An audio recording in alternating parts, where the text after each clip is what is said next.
Peoples party ने कहा है कि इलेक्शन कमीशन का ऐलान खिलाफ आइन काबिल कबूल नहीं है। इलेक्शन कमीशन को इलेक्शन तारीख शेड्यूल का ऐलान करना चाहिए था। इलेक्शन कमीशन को आइन के मुताबिक इलेक्शन न कराने पर जवाबदेह होना पड़ेगा। सीईसी अवाम में जाने, अदलिया से रुजू करने समेत मुख्तलिफ ऑप्शन पर गौर करेगी। पीपल्स पार्टी के इलेक्शन कमीशन के ऐलान पर तहफ़्फ़ुज़ात बरकरार हैं। पीपल्स पार्टी के रहनुमाओं का बिलावल भुट्टो जरदारी से रब्ता हुआ, जिसमें उन्हें इलेक्शन कमीशन के ऐलान पर तहफ़्फ़ुज़ात से आगाह किया गया। पीपी क़यादत का इलेक्शन कमीशन ऐलान पर पार्टी से मुशावरत का फैसला भी हुआ है। बिलावल भुट्टो की वतन वापसी पर सीईसी इजलास में इलेक्शन कमीशन के ऐलान पर तफसीली गौर होगा और आइंदा का लाहे अमल तय किया जाएगा।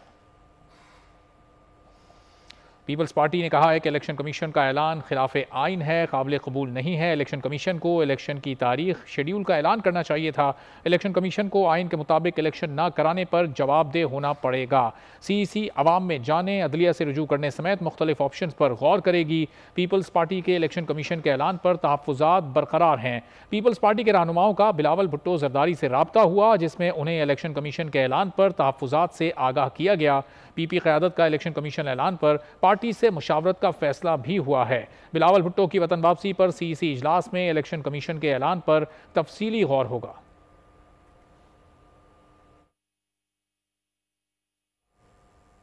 मुल्क में इंतखाबात